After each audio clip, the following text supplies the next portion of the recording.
bahwa ini orang cukup berbahaya karena waktu dulu Indonesia cuma 2 orang yang melakukan state sponsor terorisme, Pak Harto dan Pak Murdani. Jadi dia mengawasi saya, istilahnya. Dan saya waktu itu kan tidak bisa, ya karena itu kedekatan kita sama dunia shadow yang saya bilang itu karena beliaulah yang mengajari langsung. Dan hari pertama saya ingat ditanya karena ya, apa tugas intelijen? Gitu, saya bilang.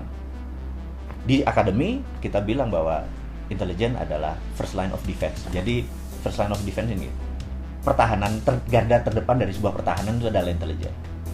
Nah, first line karena itu intelijennya itu harus mengendusnya tajam. Kita bukan intelijen, ada 6 fungsi intelijen, salah satunya spy, salah satunya mata-mata. Jadi kita bedain gitu ya.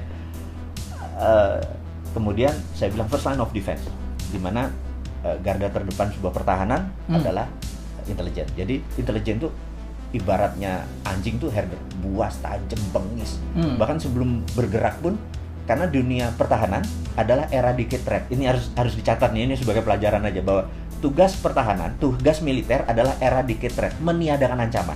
Tugas polisi adalah mempidanakan ancaman. Jadi kalau perlu belum ada ancaman sudah hilang.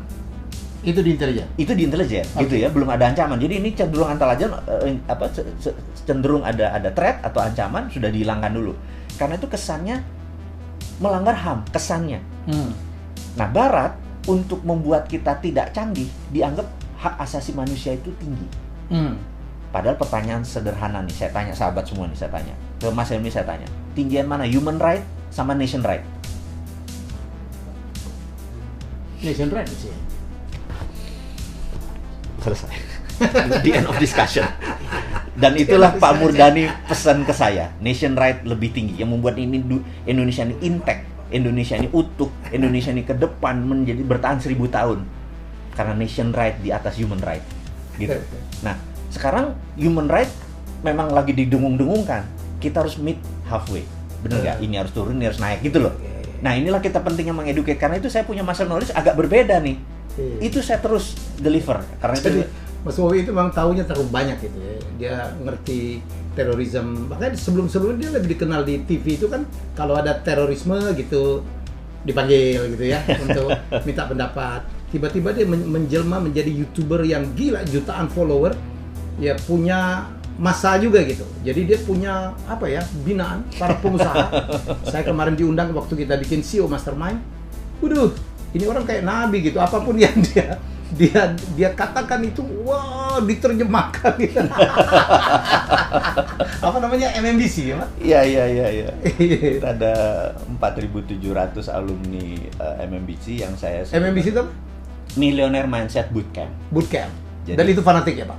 Fanatik sekali, karena kan kita tuh merasa bahwa kita tuh pengen bersama-sama orang selected person. Jadi gini, kenapa harganya harus 7 juta, 6 juta, 8 juta? Dan mahal gitu ya? Mahal sekali. Karena kita memang ingin mereka yang berkumpul adalah mereka yang mau sacrifice. Jadi dalam bisnis itu, dalam investasi itu bukan how much money you can get, tapi how much money you willing to sacrifice.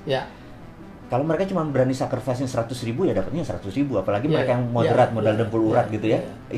Yang cuman, gratis dong, kenapa, ini kan ilmu gitu. Ya lu dapet yang gratis juga, lu nggak dapet ini. Tapi kalau dengan yang 8 juta lu sacrifice, Anda akan mau dapat the most. Nah, dengan 300 orang ketemu bareng yang masing-masing mau sacrifice 8 juta, terus mereka 3 hari 3 malam ngumpul bareng. Habis itu bisnisnya ribuan dan berapa kali itu menjadi power jadi gitu. Saya ngalamin, saya diajak oleh Mas Wowi, kemarin kita bikin bulan Maret ya? Maret itu kita bikin CEO Mastermind. Fee-nya, investasinya 14 juta. Ya ikut 100 orang. Gila. Dan disyaratkan omzet minimal 5 miliar. Saya gila tuh, ada satu orang ketemu, bapak-bapak, omzetnya berapa Mas? 1,4 triliun. Iya betul. Ikut. Dan fanatik, nggak pernah komplain, nggak pernah ngomong kemahalan gitu. Dan malah waktu itu kita mau bikin kelas lagi tentang how to do the pitching gitu. Ya, komunikasi. Itu langsung benar tuh ya. Nah, ini pitching itu penting sekali karena bagi teman-teman pebisnis, kita tahu dari 1.000 orang hanya 17 orang di Indonesia yang pebisnis.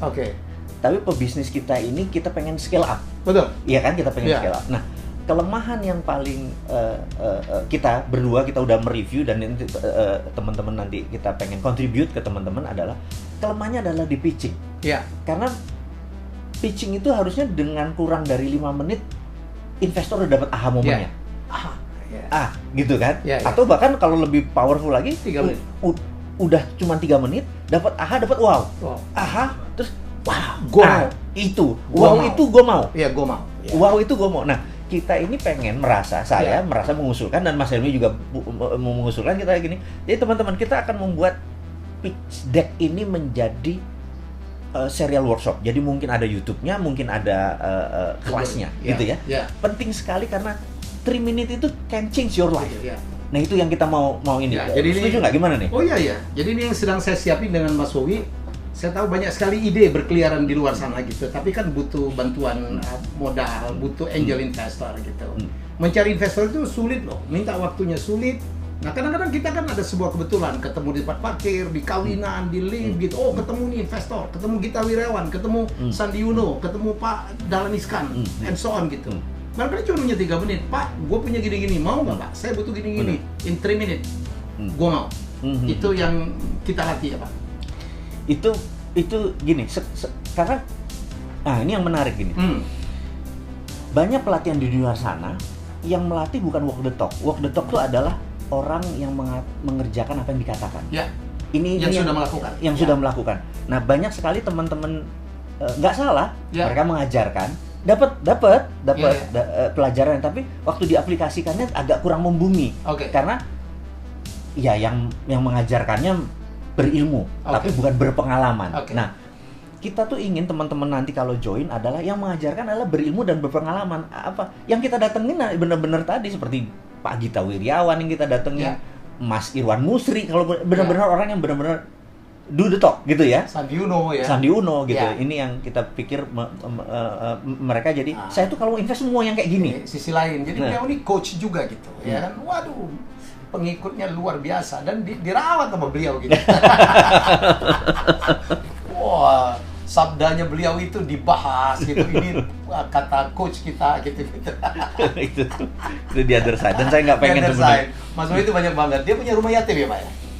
Ya. Rumah yatim. Jadi membantu berapa anak yatim? Jadi saya tuh berhutang sebenarnya sama kehidupan ini, berhutang banyak. Jadi saya tuh nenek saya dari ibu saya dan nenek saya dari bapak saya, dua-duanya udah 70 tahun belum pernah berhaji. Saya memutuskan waktu tahun 96 Haji Akbar waktu itu, saya memutuskan menghajikan mereka semua. Jadi dalam haji saya itu, saya memang tidak terpikir untuk melaksanakan haji buat saya, karena mau tawaf, mau itu segala macam, mbah saya pasti kerepotan. Jadi saya lebih nolong ke mereka lah, saya cuma yang fardunya aja gitu ya. Nah, puncaknya adalah waktu lempar jumroh. Bayangin, dulu Mina masih 1 loh, sekarang 2 aja masih ada yang korban gitu ya, masih 1. Jadi bayangin ini tahun 25 tahun yang lalu. Nah, di momen itu mbah saya waktu mau berangkat, dia bilang, "Le," manggil saya Tole, "Le, belum mbah," gitu, udah sekitar 2 gitu. Terus saya gelisah karena mbah saya mau lempar jumroh gitu, 72 tahun bayangin. Terus saya baca Quran, tapi terjemahan. Biasa kan kita nih wudunya kurang ini. Jadi nggak Arab yang itu belum canggih. Saya baca surat Al-Kahfi, itu cerita tentang Nabi Musa ketemu sama Nabi Khidir, terus Nabi Musa belajar sama Nabi Khidir. Terus intinya Nabi Musa gagal karena banyak nanya gitu kan, padahal syaratnya nggak boleh nanya. Nah, akhirnya dibuka sebuah rahasia sama Nabi Khidir, kenapa harus memperbaiki rumah yang Nabi Khidir bilang itu milik anak yatim, dan dia anak yatim itu ada harta. Sambil stabilo, anak yatim ada harta. Saya stabilo uruk-uruk gini. Ini menarik nih, ini kan password versi saya ya. Versi saya beragama, saya bukan orang pinter. Walaupun yang pesantren kan mbah-mbah saya yang ngajari saya, ini password nih, saya nggak usah analisa lagi, nggak usah pakai arti-arti, saya pakai. Terus saya kaul, saya tuh punya 11 toko namanya Mirah gitu ya.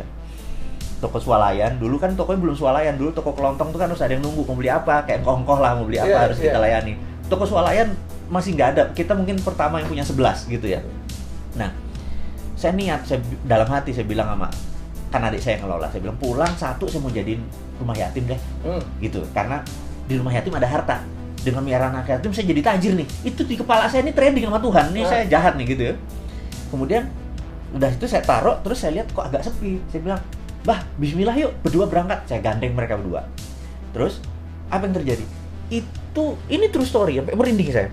itu di apa, kan ada lingkarnya jumroh Aqobah itu kan ada ini. Mbah saya tuh sampai nempel Bismillah Allahu Akbar. Jadi cengkling saya bilang kok kosong ya gitu.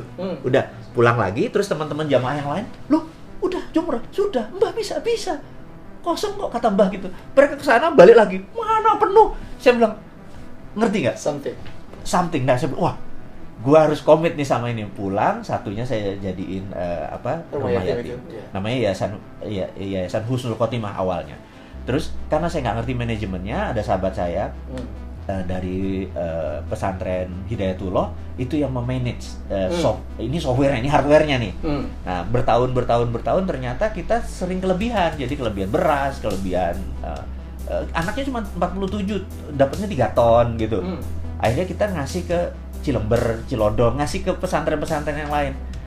Sekarang ini sudah 90 pesantren yang anak-anak kalau 100-an atau 50-an sekitar 6.000 ya.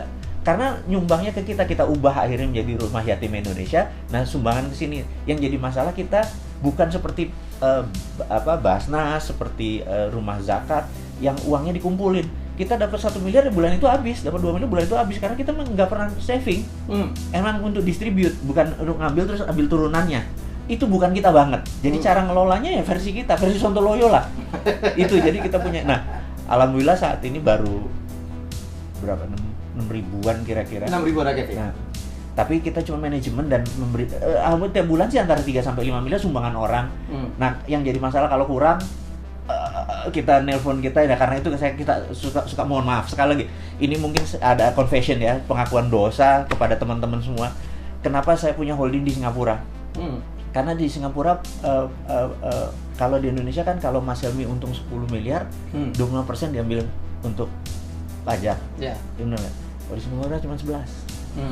Jadi terkadang saya akuisisi dari sini, jadi ada selisih 7% buat Rumah Yatim Indonesia. Dari ngerti ya maksudnya? Ya. Jadi saya sebenarnya transfer pricing, sebenarnya saya nakal, tapi itu bagian saya gini, saya merasa kalau duitnya 10 miliar 25% diambil kan 2,5 miliar. Buat Gayus kepala gue nyut-nyutan gitu loh. Buat Gayus 1 M aja deh gitu ya buat yang ini gue ambil cara lain. Jadi saya begini, ini confession, saya bilang bener kata Mas Helmi, kalau nggak dipanggil Mas Helmi, saya nggak akan pernah terbuka, saya tetap misterius, saya tetap di belakang, saya tetap orangnya shadow, bener nggak? Di sini saya bukanya sekalian confession bahwa kalau short balance-nya, anak-anak bilang, "Pak, bulan ini agak kurang." Oke, gue harus ngambil dari yang sisi yang sini. Dan nggak semua pajak itu Gayus loh, iya makanya. itu a joke gitu ya, ini joke gitu. Don't take this serious gitu. Tapi saya confessionnya benar. Jadi kadang-kadang kenapa saya punya holding di Singapura, karena pendapatan saya di sana lebih kecil. Jadi kenapa orang buat, ada banyak, bukan saya doang loh. Mas Andi juga paling ada juga gitu ya. Kita nanti kita tanya, kita cek. Why dia punya Panama Paper, why punya kayak gini. Hanya karena selisih. Tapi kalau selisihnya dari 100 miliar kan kroso, Bos. Gitu loh. Lalu seberapa Indonesia Anda, Pak? Menarik pertanyaannya. Seberapa Indonesia? Saya ini berhutang banyak karena 6 tahun saya kuliah kan dibayarin negara. Nah, jadi saya berhutang banyak sama negara ini. Jadi kalau negara minta, misalnya kayak peristiwa 98, 99, Malino, Tentena, tapi almarhum sahabat saya yang Jose Rizal dari Mercy. Kemudian begitu negara minta saya di peristiwa Sampit, mendamaikan antara Madura dengan Dayak. Waktu itu adalah konflik horizontal pertama di Indonesia. Negara saking nggak ngerti pakai sebuah yayasan minta ke PBB menunjuk yayasan ini, dan yayasan ini pun nggak ngerti, juga meminta saya untuk mendamaikan 100 Dayak, 100 Madura. Kita menggunakan teknik ini, dan sampai sekarang saya kalau ke Sampit udah kayak keluarga gitu ya. Kalau ke Ambon juga sama gitu. Dan kalau negara minta di 2004 di mana 26 Desember tsunami, besoknya itu saya sudah di Mualaboh gitu ya. Udah 3 bulan. Nah, ini ada sahabat saya yang sekarang ini udah bintang 2 nih, waktu dulu masih mayor gitu ya. Nah, yang brother nikahin jangan disebut namanya, nanti jualan dia. Oh iya. Karena itu ada terbukti buat 3 bulan kita di sana, kita nggak tahu dia pangkatnya apa, kita contribute gitu ya. Nanti teman-teman bisa kesaksian. Saya jadi MC nikahin, bukan saya nikahin. Iya, oke. Saya nikahin itu lain, beda Pak. Oh gitu ya. Nah, ini kalau negara minta gitu ya, saya pasti pro bono. Jadi apapun yang Anda lakukan sebenarnya memberikan masukan, ya. Saya tidak menyebutnya kritik, itu adalah tanda lambang cinta Anda kepada Indonesia. Betul, betul. Jadi gini, saya itu merasa ini versi saya, tapi mungkin saya kebablasan mencintai Indonesianya. Saya tuh merasa begini, bahwa saya tuh agak miris begitu negara tuh berhutang. Ya. Maksudnya, kok ngono sih gitu ya? Ya. Dalam bisnis pun kalau bisa equity call kan? Ya. Jangan ada equity gitu dulu dong, jangan debt langsung. Jangan debt gitu loh. Ya. Nah, equity itu artinya kan pakai aset. Nah, saya itu merasa Indonesia itu punya namanya sovereign wealth, kekayaan sovereign wealth. Nah, Aramco itu menginspirasi saya. Saudi itu menginspirasi saya. Jadi gini, Saudi tahu bahwa cadangan gas dan minyak dia cuma ada 40 tahun ke depan. Dan sekali dibuka itu nggak bisa ditutup. Oke. Jadi mereka harus keluarin terus. Ini kejadian kenapa harganya murah ya. Nanti saya angkat sampai sana. Apa yang terjadi kalau minyak ini habis? Sementara Saudi ingin 1000 tahun lagi masih ada, gitu ya. Pelajaran kedua, ada negara yang namanya Nauru. Nauru itu penghasil P2O5, fosfat yang dari kotoran burung ya? Kotoran burung. Ya. Dan brother kita satu adalah embassy-nya di sana. Ya, special envoy. For Nauru. Tanya beliau, itu kalau kita mendarat di sana, itu mendarat di jalan tol. Berhenti dulu jalan tol mendarat tuh gini. Dulu negara itu sangat kaya. Ya. Bahkan toilet papernya mungkin pakai US dollar. Tapi sekarang negaranya bangkrut karena P2O5-nya sudah habis. Nah, Saudi nggak mau Saudi nggak mau cadangannya habis terus negaranya. Dia melakukan, kalau di dalam corporate itu namanya corporate action-nya berubah. Berubah dari A menjadi B. Di dalam kayak gini, dalam corona ini kita bisa merubah corporate action untuk survival kan. Nah, dia melakukan country-nya country-nya berubah. Yang tadinya petrodolar, jual petrol dapat dolar, dia forward. Dia hitung nilainya 3.000 triliun dolar. Di forward. Di forward itu artinya sekian persennya diambil di muka. Dia ubah country action-nya menjadi service country. Karena dia tahu tamu Allah sampai akhir zaman ada. Dia mau ubah itu menjadi income dia nanti. Di forward diambil. Nah, itu namanya sovereign wealth fund. Nah, Indonesia itu kalau di audit pasal 33 nih, teman saya Stanley Kelton bilang your country is very smart. Karena bukan hanya punya SDM sumber daya alam. Not very smart. Enggak, smartnya karena pasal 33. Tapi tidak diaplikasikan ya. Nah, jadi balik lagi. Nah, kalau kita dengan nikel ya, kita audit. Anggap nikel punya 1000 billion. Koper 1000 billion. Tantalum 1000 billion. Uranium di audit gitu. Nah, kita forward ambil di muka. Ini jadi milik anggap Singapura, ambil di muka. Ini kita ubah menjadi sebuah grand plan kita. Apa? Kita menjadi negara industri kah? Negara food security, karena yang saat ini semua orang kita harus punya world domination. Kita harus ada yang kita dominasi. Amerika dengan military dominasi, Cina dengan economy domination, Korea dengan heavy industry dan kosmetik ini, terus semua harus ada dominationnya. Nah, kita harus punya. Misalnya kita mendominasi mineral dan batu bara. Karena apa? Indonesia tuh dikaruniai suatu hal gini. Kalau brother punya bola dari plastik, diputer, terus dalamnya kasih glitter, maka glitter itu akan nempel di tengah. Nah, mineral itu sama, miliar di ekuator itu memang hukum alamnya. Kalau dulu kita SMA, kita harus ngafalin tabel periodik. Kita hari libur nanti kita rebus kubis Prancis gitu kan, HELE gitu kan, besok minggu cari Sri bagian. Saya nggak tahu teman-teman masih ingat nggak pelajaran fisika itu, kimia itu. Nah, ini semua ada, mulai dari yang berat, yang ringan, yang rare earth, yang segala macam ada. Nah, itu di audit. Itulah menjadi power kita untuk printing money. Kan kesel kita kalau, bos, lo tahu nggak ini peluang? Bener nggak? Sesederhana itu. Dan lu punya power. Gue nggak punya power. Gue cuma bisa ngomong-ngomong aja di sosial media. Makanya saya challenge. Semoga ada yang mendengar, Pak. Iya. Saya pikir ada yang mendengar, Pak. Harus. Nah, kalau ini dengan sosial media nanti kita ini adalah ini saya mudah-mudahan kedenger vibrasi saya. Saya bukan mau kaya. Dari situ saya bukan mau jabatan politik. Saya bukan public servant, bukan gue banget melayani orang itu, bener. Brother tahu kita udah lama. Saya bukan. Jadi bayangin kalau Pak Jokowi, gue nggak bisa kayak dia. Pak Jokowi ya, kalau ketemu 10 orang nggak pakai sepatu, Pak Jokowi bisa copot sepatu menjadi sederajat. Lu nggak bisa? Sih nggak bisa. Ada 10 orang nggak pakai sepatu, gue nggak bakal copot sepatu gue mendingan beliin 10 dia sepatu supaya kita sama juga. Tapi gue nggak mungkin turun. Kan saya nggak ada humble-humblenya. Gimana gue bisa jadi presiden? Dia bilang nggak mungkin. Tapi konsep kita ambil. Siapa aja boleh terima. Nah, kegergetan saya ini adalah kalau nggak denger, akhirnya saya menggunakan kalimat yang agak nyinyir karena supaya nengok. Jadi kan kadang-kadang dan Anda tahu bagaimana melakukannya. Wah, suara Anda itu Pak di narasi video itu sinis. Nah, ini menarik nih. Nah, teman-teman, ini saya mau cerita. Ini gurunya, ini gurunya. Ini gini. Misalnya teks itu teman-teman yang buat, saya ada tim yang buat, saya harus marah. Padahal saya kan orangnya happy, saya nggak ada masalah sama kehidupan ini, bener nggak? Gue nggak ada masalah utang, gue ada masalah ini, rekening gue oke aja gitu loh. Happy aja, terus saya harus marah gitu. Ini teman-teman, ini note-nya, ini beliau yang ngajarin. Jadi saya di depan kaca, saya ingat kata-katanya Mas Helmi. Mas Wowi, Mr. Bean itu sebelum syuting, itu 30-60 kali di depan kaca dia action, sampai dia ketawa, dia baru take, baru ambil. Oke, saya bilang, gila, gua berdrama nih, saya bilang gitu. Jadi saya di depan kaca, saya emosi. Cara emosi itu gini, kaki dinaik, diginin. Kayak orang frustrasi. 2-3 menit kemudian emosi, baru saya bacain. Makanya kesannya saya emosi. Gitu loh. Kesannya saya ada getar-getar marah gitu ya. Nah, jadi sebenarnya ada drama di belakang itu gitu. Abis itu, karena itu habis 2-3 rekaman, kepala saya suka pusing. Karena itu bukan gua banget gitu.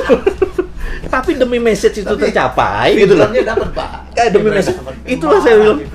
Dan ini ada satu lagi brother yang ngajarin sahabat kita, Pak Teddy Darmanto. Penting sekali. Jadi gini. Apa bedanya acting pura-pura menjadi sama menjadi? Nah, gitu.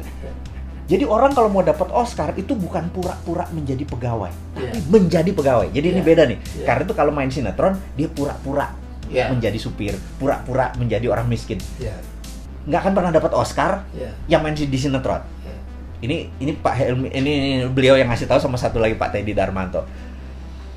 Tapi kalau mau dapat Oscar tuh lo harus menjadi lebur, harus lebur. Nah, jadi di Disneyland hari pertama kerja itu direksinya turun, HRD direktur HRD bilang you are king, you are queen ke cewek.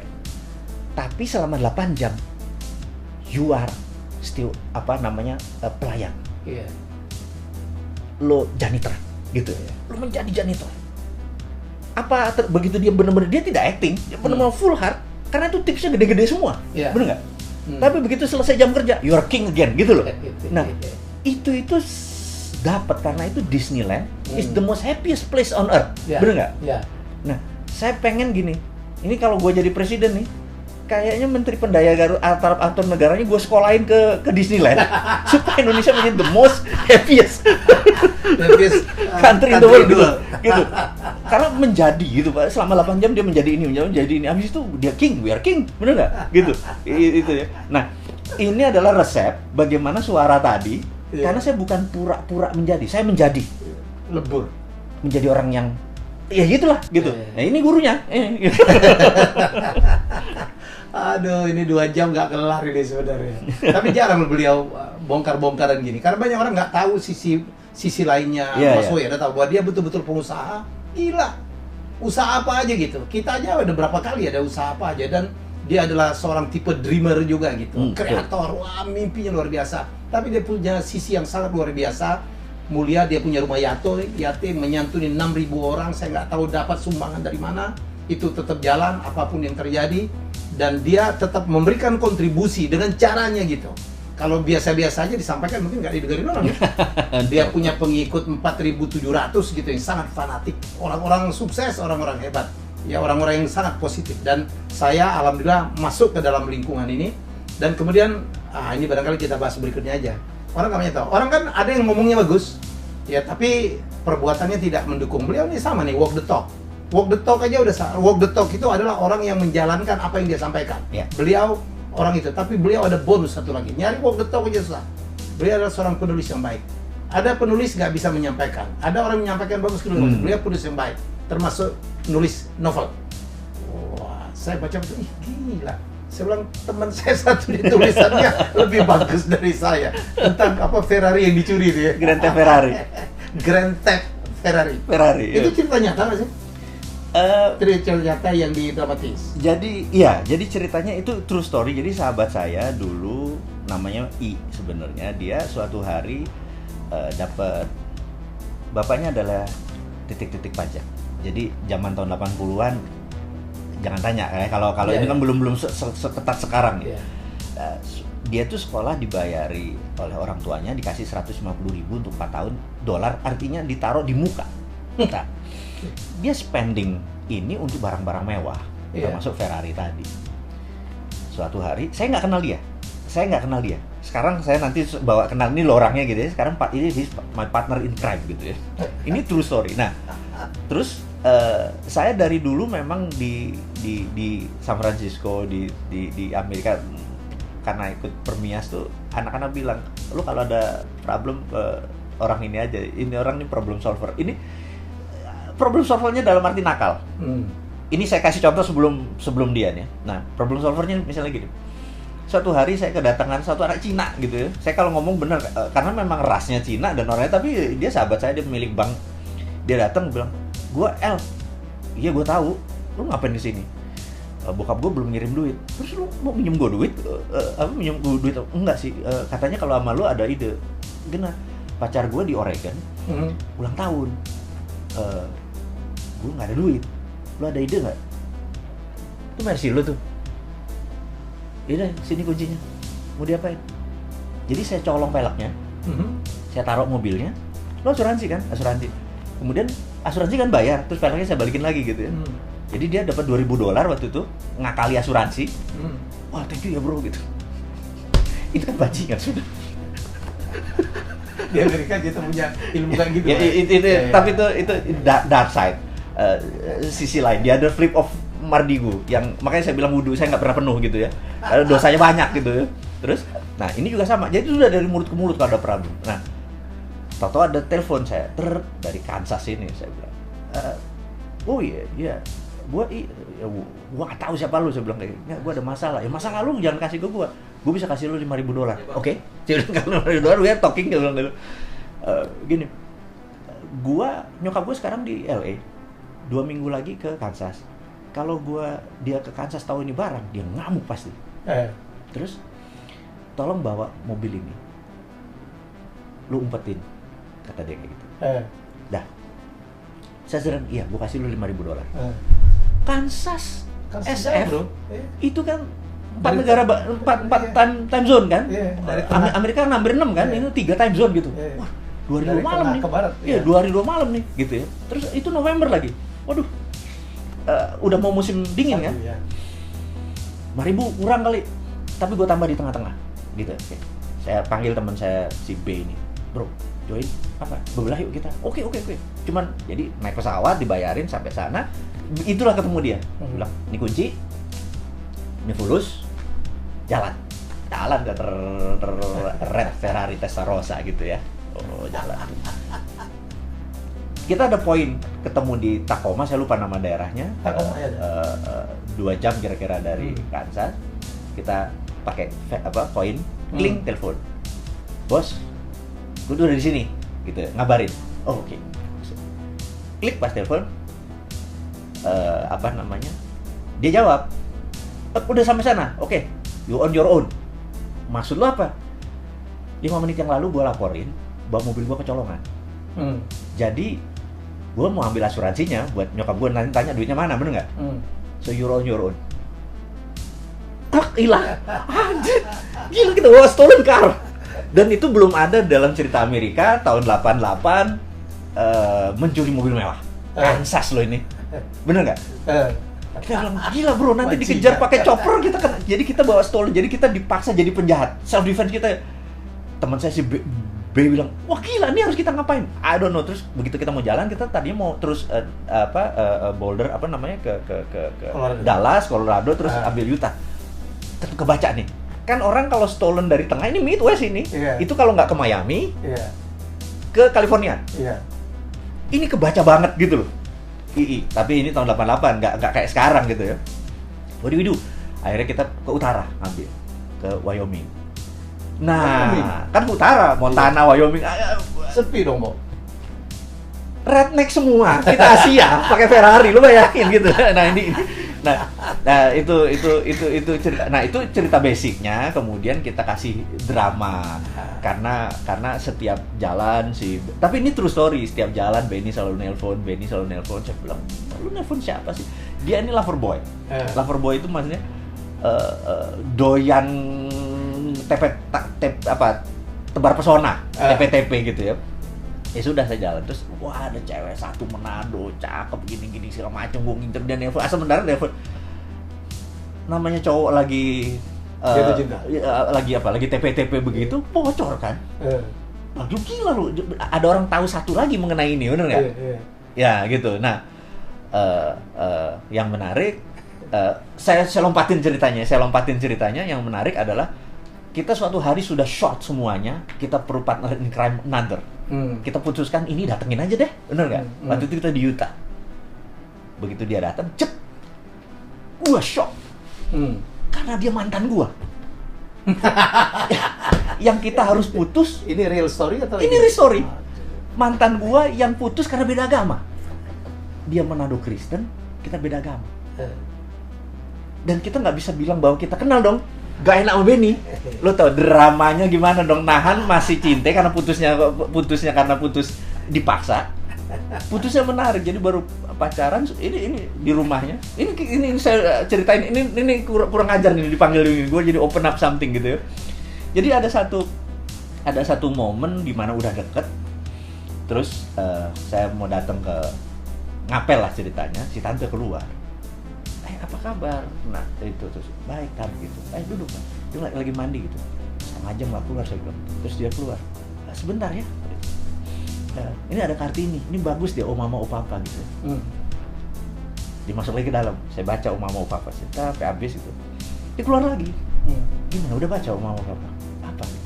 Itu ceritanya adalah tentang suami istri menikah 25 tahun. Happy tapi tanpa cinta karena dijodohin. Tapi bahagia gitu. Singkat cerita, dia keluar lagi. Kamu ngerti ceritanya? Ya ngerti tante.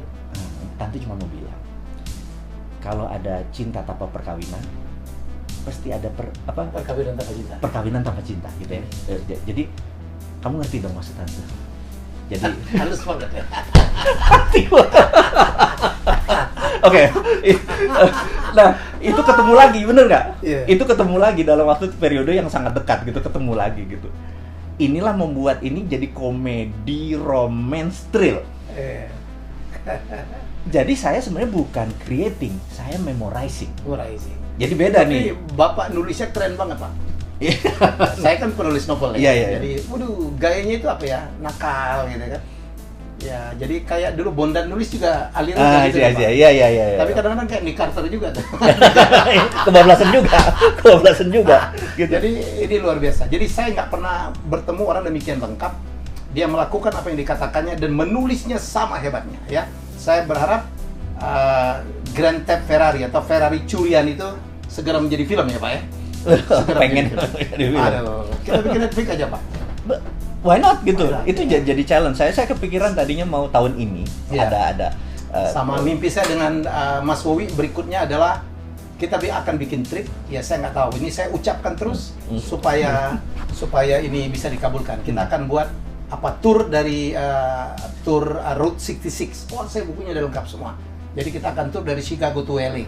Kita drive, kita berhenti, kita bikin film, kita bikin cerita. Thank you Mas Wowi. Thank you. Thank you. Luar biasa.